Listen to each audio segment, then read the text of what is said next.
नमस्कार दोस्तों, Byju's exam prep IAS में आप सभी का स्वागत है। आज हम 23 मार्च 2023 के द हिंदू का जो विश्लेषण है वो आपके सामने प्रस्तुत कर रहे हैं। और विश्लेषण में हमारी कोशिश ये होगी कि द हिंदू के जो भी अलग अलग आर्टिकल हैं उनको मुख्य परीक्षा और प्रारंभिक परीक्षा के अनुसार अलग अलग चर्चा करें। तो आज के सत्र को हम लोग प्रारंभ करते हैं। उससे पहले आप सभी अभ्यर्थियों के लिए एक महत्वपूर्ण सूचना है। बायजूस एग्जाम प्रेप आईएएस की तरफ से एक राष्ट्रीय छात्रवृत्ति परीक्षा आयोजित की जा रही है और इसका आयोजन आगामी 26 मार्च 2023 को सुबह 11 बजे किया जा रहा है। देखिए, ये जो हमारा राष्ट्रीय छात्रवृत्ति परीक्षा का कार्यक्रम होता है, इसके माध्यम से कोशिश ये है कि बायजूस एग्जाम प्रेप आईएएस की तरफ से जो भी सिविल सेवा की तैयारी की अलग अलग साधन हम उपलब्ध कराते हैं उसमें आप अभ्यर्थी एक तरह से जुड़ पाएँ। तो अगर आप छात्रवृत्ति परीक्षा में भाग लेते हैं तो आप जो भी स्कोर करते हैं उसके आधार पर 90% तक स्कॉलरशिप यहाँ पर प्राप्त कर सकते हैं।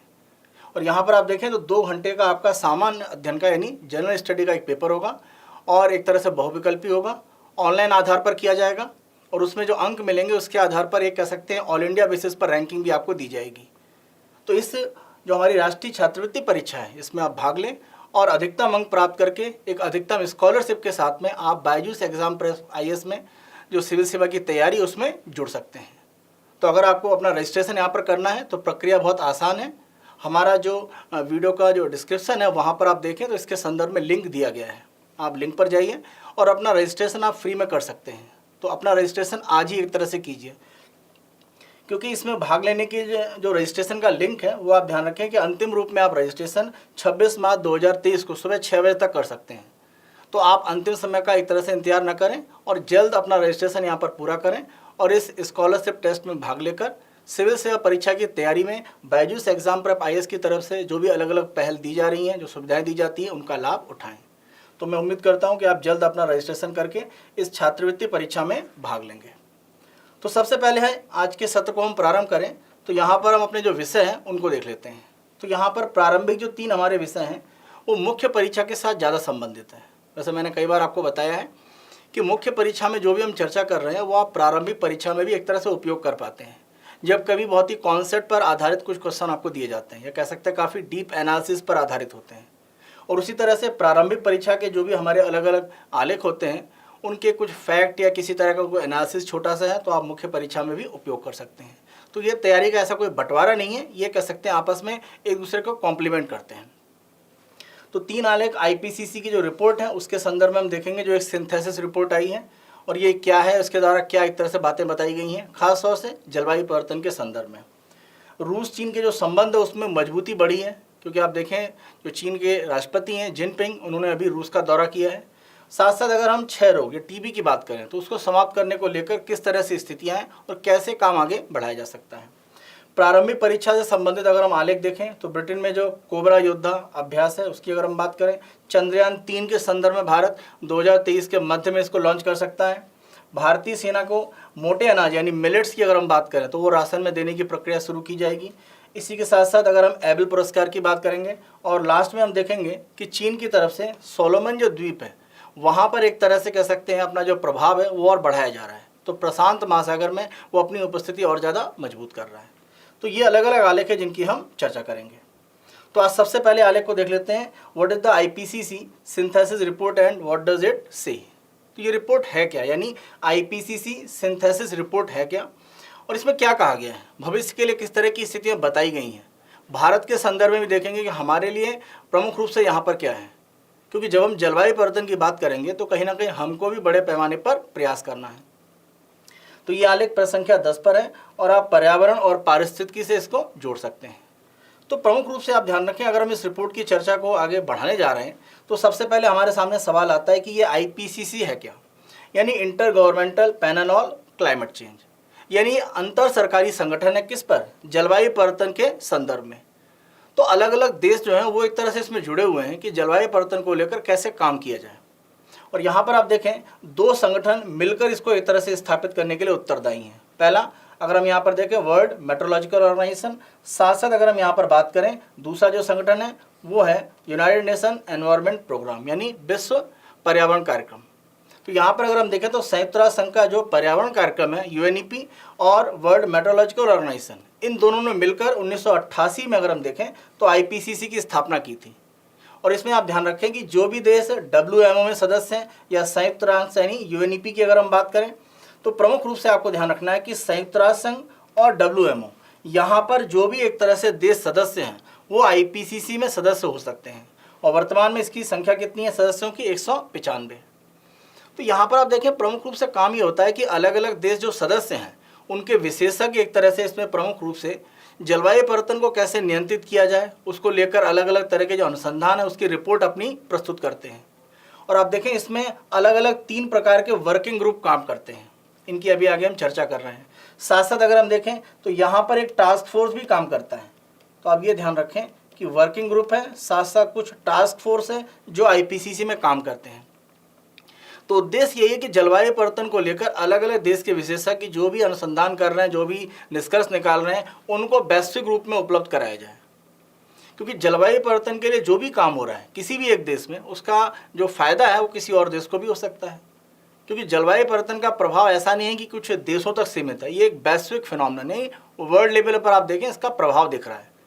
तो जब तक वैश्विक भागीदारी नहीं होगी हम इसको आसानी से रोक नहीं सकते हैं। तो IPCC प्रमुख रूप से इसी दिशा में काम करता है। और यह भी आप ध्यान रखें कि इसकी जो रिपोर्ट होती है तो यूनाइटेड नेशन, अगर हम प्रमुख रूप से framework convention on climate change की बात करते हैं UNFCCC, तो उसको भी एक तरह से इसकी जो रिपोर्ट होती है वो काफ़ी लाभ देती हैं कि किस तरह से जलवायु परिवर्तन को लेकर इसके द्वारा प्रयास आगे किए जाएँ।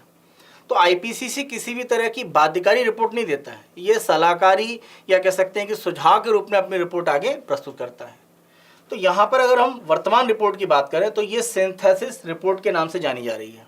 यानी कई रिपोर्ट का एक तरह से मिक्सचर करके, उसका एक तरह से कह सकते हैं कि समायोजन करके ये रिपोर्ट बनाई गई है। और इसमें हम देखें जो अभी मैंने बात करी कि यहाँ पर जो कार्यकारी समूह है, जो वर्किंग ग्रुप है, जो IPCC में काम कर रहे हैं, 3 वर्किंग ग्रुप है जो मैंने डिस्कस किया था। इन 3 वर्किंग ग्रुप की जो रिपोर्ट है उसको प्रमुख रूप से इस जो सिंथेसिस रिपोर्ट है, सिंथेसिस आप ऐसा कह सकते हैं जो एकीकृत रिपोर्ट है, उसमें प्रमुख रूप से शामिल किया गया है। या आप ऐसा कह सकते हैं कि तीनों जो वर्किंग ग्रुप हैं उनकी जो रिपोर्ट है उसका जो निचोड़ है वो इस सिंथेसिस रिपोर्ट में दिया गया है। तो कौन कौन से 3 वर्किंग ग्रुप हैं देखिए जरा। तो ये जो एक तरह से वर्किंग ग्रुप हैं, इन्होंने अपनी जो 6ठी मूल्यांकन प्रमुख रूप से जो रिपोर्ट है उसके निष्कर्षों का एक तरह से संकलन यहाँ पर किया गया है। तो जो 6ठी मूल्यांकन रिपोर्ट IPCC की आई है उसमें 3 वर्किंग ग्रुप ने अपनी बातें बताई थी। तो पहला वर्किंग ग्रुप अगर हम देखें तो ये जलवायु परिवर्तन का भौतिक विज्ञान के साथ में एक तरह से जो संपर्क है या कह सकते हैं उसके साथ में क्या उसका जुड़ाव है उसके बारे में मूल्यांकन करता है। देखिए भौतिक विज्ञान का मतलब ये है कि अगर जलवायु परिवर्तन की घटनाएं हो रही हैं तो इसके लिए कुछ वैज्ञानिक एक तरह से जो कारण है उनको भी देखना। जैसे कि अगर कार्बन उत्सर्जन बढ़ा हुआ है तो ज़्यादा हीट को, क्योंकि अगर वायुमंडल में आप देखिए CO2 बढ़ेगी तो जो भी पृथ्वी से टकराकर विकिरण जा रहा है, यानी जो परावर्तित रिफ्लेक्टेड एक तरह से रेडिएशन है, वो ज़्यादा से ज़्यादा ब्लॉक होगा और ये पृथ्वी के तापमान को एक तरह से बढ़ाता है। तो इस तरह का जो अध्ययन है वो ये पहले वर्किंग ग्रुप के द्वारा किया जाता है। दूसरा अगर हम वर्किंग ग्रुप की बात करते हैं तो ये जलवायु परिवर्तन के प्रभाव, अनुकूलन और भेद्यता का मूल्यांकन करता है। देखिए अनुकूलन का मतलब ये है कि जलवायु परिवर्तन को लेकर जो भी एक तरह से काम हो रहा है वहाँ पर हम ऐसी तकनीक बनाएं कि आसानी से जलवायु परिवर्तन का हम सामना कर पाएँ। जैसे ऊर्जा में अगर हम देखें तो अगर हम हरित ऊर्जा की तरफ एक तरह से बढ़ेंगे तो धीरे धीरे जलवायु परिवर्तन का प्रभाव है वो कहीं ना कहीं कम हो जाएगा। यानी अगर आप सौर ऊर्जा, पवन ऊर्जा या मान लीजिए किसी तरह की जैव ऊर्जा पर जाते हैं तो उससे होगा क्या, कार्बन उत्सर्जन को आप घटा पाएंगे। अगर आप कार्बन न्यूट्रल हो जाते हैं तो इसका सीधा अर्थ है कि कहीं ना कहीं जलवायु परिवर्तन का प्रभाव अपने आप घटता जाएगा। तो अनुकूलन का मतलब है कि जो भी जलवायु परिवर्तन के प्रभाव हैं उनका सामना करने के लिए सबसे पहले हरित ऊर्जा की स्थितियों में जाएं और ऐसे उपाय अपनाएं कि जब तक जलवायु परिवर्तन का नियंत्रण नहीं हो रहा है तब तक हम उसका सामना कर पाएँ। जैसे आप देखिए अगर मान लीजिए ताप बढ़ता है तो इसका सबसे बड़ा प्रभाव ये है, खासतौर से अगर हम कृषि की बात करें तो कृषि में माना यह जाता है कि जो उत्पादन की स्थितियाँ हैं उस पर एक नकारात्मक प्रभाव पड़ता है, यानी उत्पादन एक तरह से नीचे गिर सकता है। अब देखिए इस साल अगर हम फरवरी मार्च में देखें तो आंकड़े ये कह रहे हैं, अगर हम मौसम विभाग की तरफ से देखें तो जो भी सामान्य तापमान है उससे 3-4 डिग्री ज़्यादा तापमान रहा है। और उस कारण से हुआ क्या कि गेहूं की जो फसल है उसमें एक तरह से कह सकते हैं उत्पादन में कुछ गिरावट आ सकती है, ऐसा एक आंकड़ा या अनुमान लिया गया है। पिछले साल अगर हम देखें जो धान की बुआई की गई तो उसमें काफ़ी एक कमी आई थी, कारण वर्षा समय पर नहीं हुई तो धान की बुआई नहीं हो पाई। तो आप देखें कि एक तरह से जो भी हमारे मौसम में परिवर्तन हो रहे हैं, हाल फिलहाल में अगर आप पिछले 3-4 दिन में देखें तो उत्तर प्रदेश, बिहार के आसपास के क्षेत्रों में बड़े पैमाने पर आप देखें ओलावृष्टि, हेल स्टॉर्म हुआ है। जो एक तरह से ओलावृष्टि हुई है, ऐसी स्थिति है कि किसानों ने ट्रैक्टर भर भर के ट्रॉली में जो ओले हैं वो सरकारी जो कार्यालय उनके सामने एक तरह से जमा किए हैं और मांग करी कि सरकार उसके लिए मुआवजा दे। तो इतने भीषण अगर ओलावृष्टि की बात करें तो कई दशकों में ऐसा नहीं देखा गया है। तो ये सब क्या है? जलवायु परिवर्तन का प्रभाव है। तो इसके लिए अनुकूलन, इसके लिए क्या स्थितियाँ हो सकती हैं? तो कुछ ऐसी एक तरह से किस्में विकसित की जाएँ जो ज़्यादा तापमान को सह पाएँ, जैसे गेहूं की ऐसी प्रजातियां हों जो ज़्यादा तापमान में भी एक तरह से उत्पादन कर पाएँ। जब तक हम जलवायु परिवर्तन को नियंत्रण करने की स्थितियों में आगे चलकर नहीं पहुंच पाते हैं। तो अनुकूलन का मतलब है सामना भी करना, और जब तक जलवायु परिवर्तन को पूरा हम नियंत्रित नहीं कर पा रहे तब तक उस तरह के उपाय करना कि उसके प्रभाव को हम कम कर पाएँ। खासतौर से कृषि क्षेत्र की बात करें, क्योंकि ये ज़्यादातर लोगों की खाद्य सुरक्षा से जुड़ा हुआ है, तो वहाँ पर समस्या हमें देखना है। देखिए, भेद्यता का मतलब होता है वल्नरेबिलिटी, यानी ऐसे कौन से लोग हैं जो जलवायु परिवर्तन से ज़्यादा प्रभावित होंगे। जैसे अगर हम भारत की बात करें तो भारत का जो तटवर्ती क्षेत्र है, तटवर्ती क्षेत्र में जो भी एक तरह से जनसंख्या रहती है उसको देखिए तो वो ज़्यादा एक तरह से प्रभाव में आने की संभावना में दिखती है। कारण, अगर पृथ्वी की ताप वृद्धि होती है तो आप देखें जो हमारे ध्रुवों पर ग्लेशियर्स हैं, खासतौर से अगर हम उत्तरी ध्रुव में देखें तो वहाँ पर जो भी बर्फ़ पिघलेगी तो समुद्र का एक तरह से जो तल है वो बढ़ेगा। तो अगर समुद्र का तल बढ़ेगा, जो तटवर्ती क्षेत्र है वहाँ पर जो जनसंख्या निर्भर करती है उस पर कहीं ना कहीं असर पड़ेगा। अगर ज़्यादा कार्बन उत्सर्जन है तो वो एक तरह से आप देखें कि जो अम्लीयता होती है उसको कहीं ना कहीं समुद्रों में बढ़ाता है। तो जो भी समुद्र में अलग अलग प्रकार की मछलियाँ या जो भी खाद्य पदार्थ हैं उनके संदर्भ में पूरी जो खाद्य श्रृंखला है उस पर नकारात्मक प्रभाव डालता है। तो बड़े पैमाने पर आप देखें कि जो गरीब लोग हैं वो एक तरह से इसके ज़्यादा प्रभाव में आ सकते हैं। जैसे कृषि में आप देखें, अगर उत्पादन घटता है तो छोटे किसान भारत में ज़्यादा प्रभावित हैं। भारत में जो हमारे लघु और एक तरह से सीमांत किसान हैं वो ज़्यादा संख्या में, 80% से ज़्यादा किसान भारत में ऐसे हैं जिनके पास 2 हेक्टेयर से कम ज़मीन है। लगभग 50 से 60% तो आप कह सकते हैं बड़ी संख्या में ऐसे हैं जिनके पास 1 हेक्टेयर से कम है, यानी सीमांत किसान की हम बात करें तो आपके पास कृषि भूमि कम है। अगर फसल उत्पादन घटता है तो आप गरीबी रेखा के नीचे उसके और स्तर पर जा सकते हैं। तो इसीलिए भेद्यता की बात करना मतलब मूल्यांकन करना कि जलवायु परिवर्तन का प्रभाव कहाँ का किन लोगों पर ज़्यादा पड़ रहा है। साथ साथ अगर हम बात करें जो तीसरा हमारा वर्किंग ग्रुप है उसका प्रमुख रूप से ये एक तरह से काम है कि शमन का मतलब एक तरह से मिटिगेशन होता है। मतलब आप कह सकते हैं कि प्रभाव को कम करना या घटाना, कुछ भी आप कह सकते हैं, वैसे मिटिगेट करना होता है शमन का मतलब। यानी जलवायु परिवर्तन को रोकने के लिए या उसको कम करने के लिए जो भी उपाय किए जा रहे हैं उनका मूल्यांकन करना, यानी हरित ऊर्जा को लेकर देश कैसे काम कर रहे हैं। साथ साथ जो भी जलवायु परिवर्तन का प्रभाव है जनसंख्या पर कम से कम पड़े उसके लिए क्या प्रयास हो रहे हैं, कृषि में प्रभाव कम पड़ पाए तो उसके लिए क्या अनुसंधान किए जा रहे हैं, ये सारा मूल्यांकन ये तीसरा वर्किंग ग्रुप करता है। तो आप देखें ये 3 वर्किंग ग्रुप हैं, इनकी जो रिपोर्ट है उसको सम्मिलित रूप में इस सिंथेसिस रिपोर्ट में आईपीसीसी ने प्रस्तुत किया है। इसी के साथ साथ ये 3 रिपोर्ट तो हो गई, और जो रिपोर्ट है, एक रिपोर्ट आप देखें अक्टूबर 2018 की है, तो ये चौथी रिपोर्ट है जहाँ पर 1.5 डिग्री सेल्सियस जो तापमान एक तरह से नियंत्रित करने की स्थिति है कि वैश्विक ताप वृद्धि 1.5 डिग्री सेल्सियस से ज़्यादा ना हो पाए, उसके संदर्भ में अक्टूबर 2018 की एक रिपोर्ट है, वो रिपोर्ट शामिल की गई है। साथ साथ अगर हम देखें यहाँ पर जलवायु परिवर्तन और भूमि, यानी जलवायु परिवर्तन का जो मिट्टी या सॉइल है उस पर किस तरह का प्रभाव है, अगस्त 2019 की रिपोर्ट है, तो ये 5वीं एक तरह से रिपोर्ट हो गई। और बदलती जलवायु में महासागर और क्रायोस्फीयर, यानी सितंबर 2019 की ये 6वीं रिपोर्ट है। देखिए यहाँ पर एक शब्द आया है क्रायोस्फीयर। देखिए क्रायोस्फीयर का मतलब क्या होता है, देखिए आप सभी ने, अगर आप यहाँ पर शब्द को ध्यान से देखें तो आप सभी ने क्रायोजेनिक के बारे में जरूर सुना होगा। तो क्रायोजेनिक का एक तरह से जो मतलब है वो बहुत न्यूनतम तापमान से होता है, उसी आप एक तरह से लिंक कर सकते हैं क्रायोस्फीयर। तो क्रायोस्फीयर का मतलब ये है कि पृथ्वी की अगर हम सतह की बात करें वहाँ पर जो भी एक तरह से भाग आपका जल के रूप में देखें जो एक तरह से सॉलिड या ठोस रूप में है, जैसे अगर हम बात करें जो ग्लेशियर हैं या जो भी समुद्री भाग हैं जो जमे हुए हैं, तो क्रायोस्फीयर का मतलब ये एक तरह से जो जमे हुए भाग हैं उनकी हम बात करते हैं। या ठोस रूप में आप देखें जो भी जल का भाग एक तरह से पृथ्वी पर है वो सारा हिस्सा क्रायोस्फीयर कहलाता है। पृथ्वी की सतह का आप देखें क्रायोस्फीयर लगभग 10% भाग एक तरह से बनता है। तो ये रिपोर्ट अगर हम देखें महासागर और क्रायोस्फीयर सितंबर 2019 की है, तो इसमें भी यही देखा गया कि खासतौर से अगर हम आर्कटिक क्षेत्र की बात करें, वहाँ जितनी तेजी से बर्फ पिघल रही है, ग्लेशियर समाप्त हो रहे हैं, वो कहीं ना कहीं क्या पिघल कर पानी कहाँ जा रहा है, समुद्र में। तो अगर क्रायोस्फीयर का एरिया घटेगा तो जो ठोस रूप में पानी है वो अगर द्रव के रूप में जाएगा, बदलेगा, तो क्या होगा, समुद्र का तल बढ़ेगा। तो ये सितंबर 2019 की रिपोर्ट है। इन तीनों रिपोर्ट को भी इस सिंथेसिस रिपोर्ट में शामिल किया गया है। तो आप देखें 3 तो वर्किंग ग्रुप हैं और साथ साथ अगर हम देखें यहाँ पर 3 और रिपोर्ट हैं। कुल मिलाकर 6 रिपोर्ट को एक सम्मिलित रूप में आईपीसीसी के द्वारा एक सिंथेसिस रिपोर्ट के रूप में प्रस्तुत किया गया है, जिसकी हम चर्चा कर रहे हैं। तो कौन कौन सी रिपोर्ट इसमें शामिल है, इसको जरा आप ध्यान रखें। तो रिपोर्ट के कुछ प्रमुख बिंदु देख लेते हैं जो उन्होंने अपनी एक तरह से डिस्कशन में दिया है। तो रिपोर्ट में पहला बिंदु यही है कि जो हरित गृह गैसें हैं उनके उत्सर्जन में हमें भारी कमी लाने की आवश्यकता है। खासतौर से अगर हम बात करते हैं CO2 की, इसी के साथ साथ अगर हम बात करें मीथेन की, तो ये कुछ ऐसी गैसें हैं जो ज़्यादा एक तरह से हीट को ट्रैप करती हैं।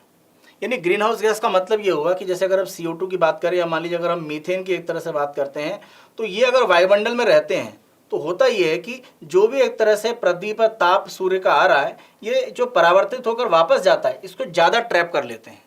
देखिए CO2 की तुलना में मीथेन ज़्यादा खतरनाक है क्योंकि ज़्यादा हीट ये ट्रैप करती है। तो जो भी हीट ट्रैप की जा रही है CO2 और मीथेन के द्वारा, ये प्रमुख रूप से क्या है, ये पृथ्वी के तापमान को बढ़ा रहा है। अब CO2 कैसे बढ़ रहा है, जैसे जैसे हम ज़्यादा से ज़्यादा जीवाश्म ईंधन का उपयोग कर रहे हैं, पेट्रोल डीजल का उपयोग कर रहे हैं, कोयला जलाया जा रहा है। मीथेन की बात करें तो जितने भी दलदली ज़मीन है, जैसे अगर हम धान के खेतों की बात करें तो बड़े पैमाने पर, क्योंकि वहाँ पानी जमा रहता है, भाई धान की बुआई के लिए आप जानते हैं कि पानी को एक निचले स्तर पर आपको लगातार बनाकर रखना होता है जब धान की बुआई की जाती है। तो वो जो दलदली एक तरह से जब मार्सी ज़मीन होती है, उससे कह सकते हैं बड़े पैमाने पर जो वहाँ पर एक अपघटन की एक्टिविटी या बैक्टीरियल एक्टिविटी होती है, उसमें मीथेन का उत्सर्जन होता है। तो ये भी माना जाता है कि बड़े पैमाने पर एक तरह से वायुमंडल में मीथेन के लिए उत्तरदायी है। साथ साथ पशुपालन में अगर हम बात करें तो ये सारे जो क्षेत्र हैं ये CO2 मीथेन को कहीं ना कहीं बढ़ा रहे हैं। तो रिपोर्ट में ये कहा गया कि भाई ये जो ग्रीन हाउस गैस हैं, जो हरित गृह गैसें हैं, इनको आपको और ज़्यादा तेज़ी से प्रयास करना पड़ेगा रोकने का। यानी जो आप प्रयास कर रहे हैं वो कम है, उसमें और ज़्यादा वृद्धि आपको करना पड़ेगा।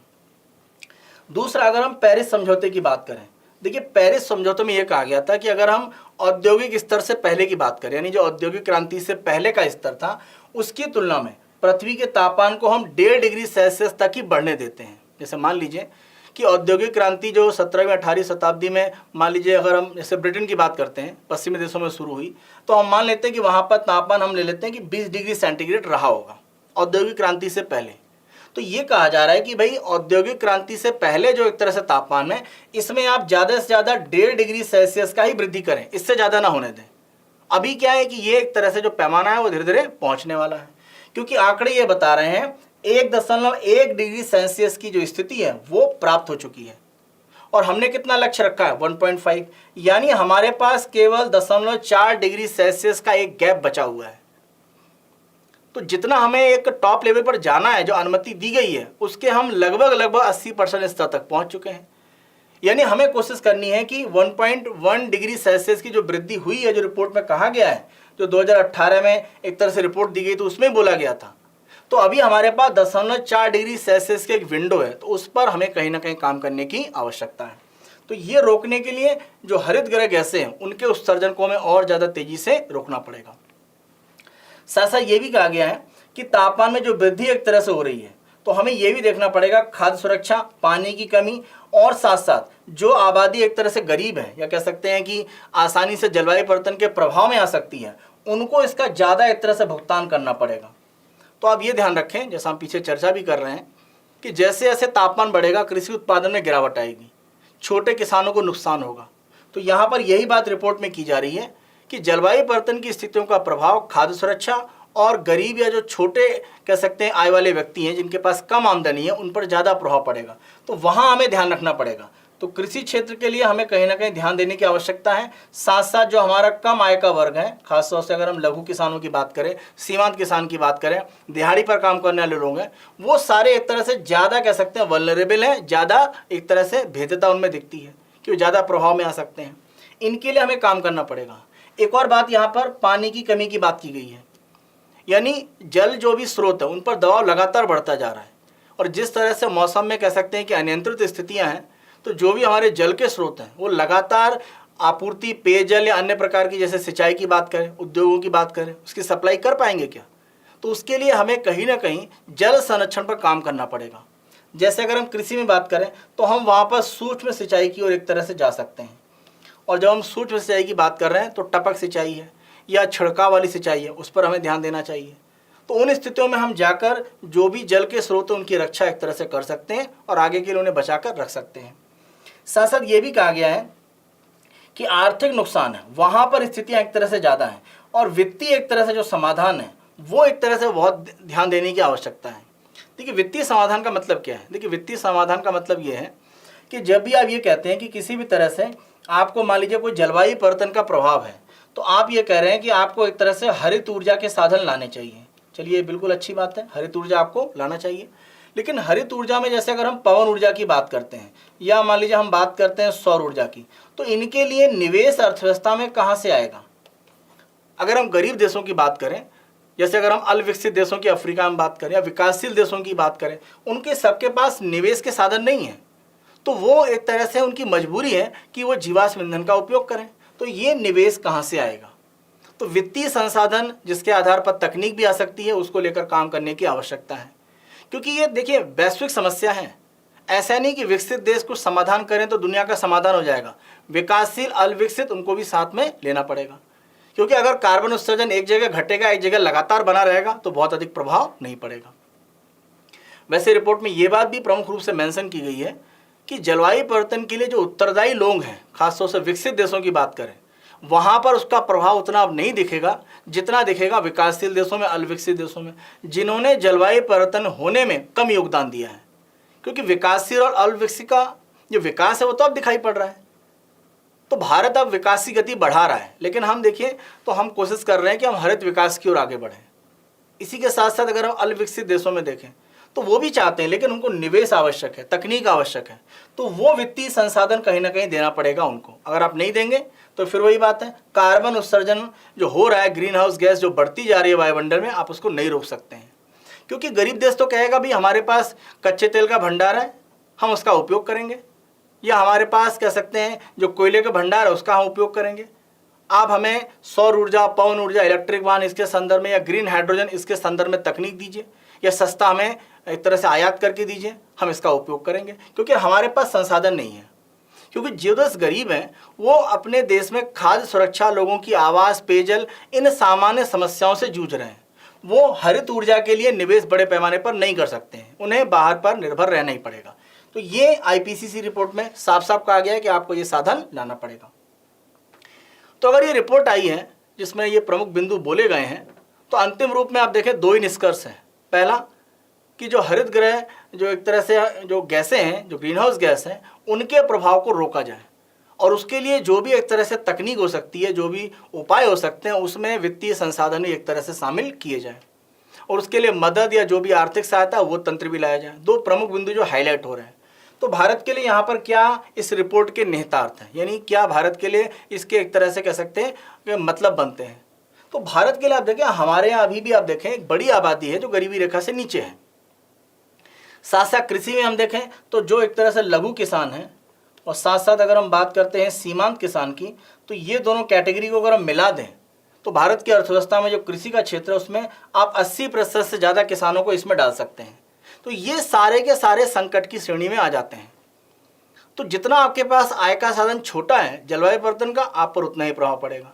तो भारत को ये बात बहुत अच्छे से ध्यान देनी है कि हम जलवायु परिवर्तन को लेकर ज़्यादा तेज़ी से और बड़े प्रभाव करें, क्योंकि अगर इसके प्रभाव बढ़ते रहे तो देश की जनसंख्या का बड़ा भाग इससे प्रभावित होगा, और उनके पास उस प्रभाव को एक तरह से कम करने या उससे बचने के संसाधन उतने नहीं हैं। जैसे मैंने ओलावृष्टि के संदर्भ में बात करी, क्योंकि इतने भयानक स्तर पर ओलावृष्टि की घटनाएं हो रही हैं, तो बिल्कुल इसे आप जलवायु परिवर्तन से लिंक कर सकते हैं। तो उससे बचाव के लिए अब जो फसल का नुकसान हुआ है, गेहूं की देखिए खड़ी फसल है वो खराब हुई है, क्योंकि जितनी ओलावृष्टि हुई है अब दोबारा उसमें से गेहूँ आसानी से प्राप्त कर लिया जाए, क्योंकि जो बाली गेहूँ की है वो पूरी तरह फ्लैट हो चुकी है, उससे आप कैसे गेहूँ प्राप्त करेंगे। तो ये तो किसानों की कह सकते हैं कि जो बड़े पैमाने पर रबी फसल है उसका नुकसान हो गया। अब ये अलग बात है कि आलू की जो भी कह सकते हैं कि जो खुदाई है वो लगभग हो चुकी थी, उतना नुकसान नहीं हुआ वहाँ, लेकिन जो गेहूं की फसल है उसको बहुत नुकसान हुआ। तो अब उसकी भरपाई कैसे की जाएगी? सरकार को कहीं ना कहीं मुआवजा देना पड़ेगा। तो इन सब स्थितियों को अगर आप आगे और बढ़ाएंगे, कारण ये क्षेत्र हमारा बहुत बड़ा है, आप लघु और सीमांत किसान को एक झटके में नहीं घटा सकते हैं कि आप सबको ज़मीन देकर इनको बड़े किसान में कन्वर्ट कर दें, वो तो होगा नहीं। तो तरीका क्या है कि जलवायु परिवर्तन को आप रोकिए, उसके प्रभाव अगर पड़ते हैं तो मुआवजा या आर्थिक सहायता जैसा तंत्र बनाइए। तो इसीलिए भारत के लिए जिम्मेदारियां बढ़ जाती हैं। और आप देखें कि भारत सरकार की तरफ से प्रयास ईमानदार रूप में बड़े पैमाने पर हो भी रहे हैं। जो लक्ष्य हमें 2030 तक प्राप्त करना था, यानी हम 50% अपनी जो ऊर्जा का साधन है वो नवीकरणीय ऊर्जा पर लाना चाहते हैं 2030 तक, और अभी के आंकड़े कहते हैं कि लगभग 42% तो हम प्राप्त कर ही चुके हैं। तो हम लक्ष्य से एक तरह से कह सकते हैं काफ़ी तेज़ी से आगे बढ़ रहे हैं। तो हमारे जो प्रयास है, चाहे सौर ऊर्जा की बात करें, पवन ऊर्जा की बात करें, जैव ऊर्जा के संदर्भ में देखें, परमाणु ऊर्जा का भी जो उपयोग हो सकता है, लघु जल विद्युत परियोजनाओं की अगर हम बात करें, जो ग्रीन हाइड्रोजन हमने मिशन शुरू किया है, तो सारे हमारे जो प्रयास हैं वो सही दिशा में हैं। लेकिन हमें प्रयासों में और मजबूती और तीव्रता लाने की आवश्यकता है, कारण एक बड़ी हमारे पास आबादी ऐसी है जो जलवायु परिवर्तन से सीधे प्रभावित हो सकती है। साथ साथ अगर हम देखें तो यहाँ पर हमें जीवन आजीविका और जैव विविधता, इसको जो हानि हो रही है उस पर एक तरह से प्राथमिकता डालनी पड़ेगी। देखिए, जीवन का मतलब एक तरह से जो लोग एक तरह से अपना जीवन यहाँ पर खो सकते हैं, जलवायु परिवर्तन की जो घटनाएं होती हैं, बाढ़ के संदर्भ में बात करें, जो भी चक्रवाती स्थितियां बन सकती हैं, या जो भी तटीय भागों में जलस्तर बढ़ेगा, तो ये एक तरह से जीवन हानि के साथ में भी जुड़ा हुआ है। तो वो हमें रोकने की जरूरत है, और उसके लिए जलवायु परिवर्तन रोकना पड़ेगा या उसको कम करने के जो प्रयास हैं वो बढ़ाने पड़ेंगे। साथ साथ आजीविका, आप देखिए कृषि के साथ है। अभी भी हमारी आबादी का लगभग 45% से कुछ ज़्यादा भाग ही कृषि पर निर्भर है, और कृषि में अगर उत्पादन को लेकर जलवायु परिवर्तन का प्रभाव बढ़ता है तो आप देखें बड़े पैमाने पर कृषि में जो लोग आजीविका के लिए निर्भर हैं उनकी आय नीचे आएगी। तो हमें यहाँ पर भी एक तरह से ध्यान देने की आवश्यकता है। और ऐसा नहीं है कि कृषि एकमात्र उद्योग है, कृषि के साथ आप देखें बहुत सारे उद्यम जुड़े हुए हैं। जैसे अगर हम वस्त्र उद्योग की बात करें तो जो भी कपास का उत्पादन है वो वस्त्र उद्योग के साथ में जुड़ा हुआ है, जो भी गन्ने का उत्पादन है वो चीनी उद्योग के साथ जुड़ा हुआ है। इसी के साथ साथ अगर हम देखें जो हमारा खाद्य प्रसंस्करण का उद्योग है वो भी यहाँ पर जुड़ा हुआ है। तो कृषि क्षेत्र पर अगर प्रभाव नकारात्मक आता है जलवायु परिवर्तन का, तो बहुत सारे क्षेत्र अर्थव्यवस्था के प्रभावित होंगे, और ये आजीविका या रोजगार की जो स्थितियां उनको नीचे लाएंगे। तो वहां पर सरकार को ध्यान देने की आवश्यकता है। और जैव विविधता को लेकर आप देखें, क्योंकि जैसे जैसे जलवायु परिवर्तन की स्थितियां बढ़ी हैं, जैसे आप जंगल की आग के संदर्भ में आप देखें, जैसे हिमाचल प्रदेश, उत्तराखंड, इन राज्यों में आप देखें सामान्य तौर पर इस तरह की घटनाएं उतनी नहीं होती थी, लेकिन अब इस तरह की घटनाएं बढ़ रही हैं। तो वहाँ पर अगर जैव विविधता की हानि हो रही है तो वो हमें देखने की जरूरत है। साथ साथ अगर ताप वृद्धि बढ़ती है, या कह सकते हैं कि जो भी जलवायु में परिवर्तन उसके कारण समुद्री एक तरह से अम्लता बढ़ती है, तो समुद्र का हमारा जो संसाधन है वहाँ नुकसान की स्थितियाँ हैं, और ताप वृद्धि होगी तो बहुत सारी जो प्रजातियाँ हैं वो पूरी तरह से समाप्त हो सकती हैं। तो हमें जैव विविधता के संरक्षण को भी एक तरह से ध्यान देने की आवश्यकता है, क्योंकि वैश्विक स्तर पर जैव विविधता के अगर हम 10 सबसे बड़े देशों की बात करें तो भारत उसमें शामिल है। तो ये सारे कुछ लक्ष्य हैं जो भारत को एक तरह से बिल्कुल कह सकते हैं कि विवश करते हैं कि हमें जलवायु परिवर्तन को रोकने के लिए आगे बढ़ना ही पड़ेगा। खास तौर से भारत में एक जो आबादी का बड़ा हिस्सा है, जो कह सकते हैं बिल्कुल एक बॉर्डर लाइन पर है, जो गरीबी रेखा के नीचे लगभग है, या कह सकते हैं थोड़ा उससे ऊपर है। अगर कोई भी परिवर्तन बड़ा होता है तो वो तुरंत गरीबी रेखा से नीचे जा सकते हैं। तो ये स्थिति रोकने के लिए हमें जलवायु परिवर्तन पर ध्यान देने की आवश्यकता है। तो भविष्य के प्रयास क्या हो सकते हैं? प्रयास प्रमुख रूप से ये है कि जलवायु अनुकूल हम विकास की स्थिति की बात करें, और जलवायु परिवर्तन का प्रभाव कम करने के लिए जो भी एक तरह से स्थितियां हो सकती हैं उनके लिए काम करें। जैसे हम हरित विकास की अगर बात करेंगे तो हर प्रकार के जो लक्ष्य हैं वो प्राप्त हो पाएंगे। हम जलवायु परिवर्तन को रोक भी सकते हैं, ऊर्जा के साधन भी लाएंगे, भविष्य के लिए विकास की स्थितियां भी बढ़ा पाएंगे। साथ साथ स्वच्छ ऊर्जा तक पहुंच, रोजगार के अवसर, और साथ साथ अगर हम बात करें तो जो भी प्रौद्योगिकी की स्थिति है उसमें स्वास्थ्य सेवाओं को बढ़ाना। तो कोशिश ये करनी है कि स्वच्छ ऊर्जा सभी तक पहुंचे। जैसे सौर ऊर्जा, पवन ऊर्जा की बात करें, सरकार की तरफ से प्रयास ये है कि सौर ऊर्जा और पवन ऊर्जा थोड़ी सस्ती मिले, क्योंकि अगर ये महंगा होगा तो आसानी से उपभोक्ता इसे लेना ही नहीं चाहेगा।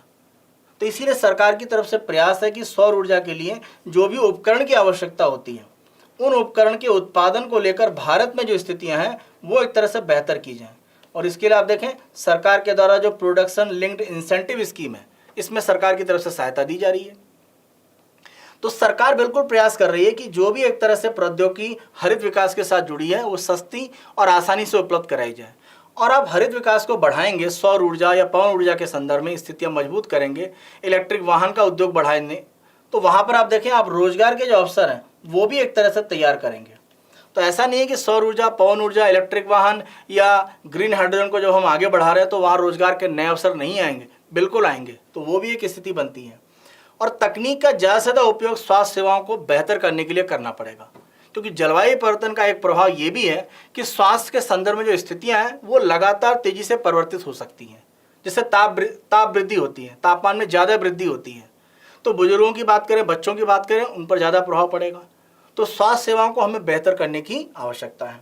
साथ साथ ये भी एक तरह से कहा गया है कि निवेश को लेकर जो स्थितियां हैं उनमें केंद्रीय बैंक, सरकार और जो वित्तीय एक तरह संस्थाएं हैं उनको काम करने की आवश्यकता है। भविष्य का रास्ता यही है कि जो भी हमारे गरीब देश हैं, जो हमारे विकासशील देश हैं, वहाँ पर संसाधन जो भी तकनीक के संदर्भ में पहुँचने चाहिए, यानी आपको निवेश की स्थितियाँ मजबूत करनी पड़ेंगी। तो आप देखें जो ग्रीन क्लाइमेट फंड है उससे जो फंडिंग की जा रही है उसको और विस्तारित करने की जरूरत है। जितना उसमें फंड दिया गया वो पूरा फंड अभी तक आया ही नहीं है।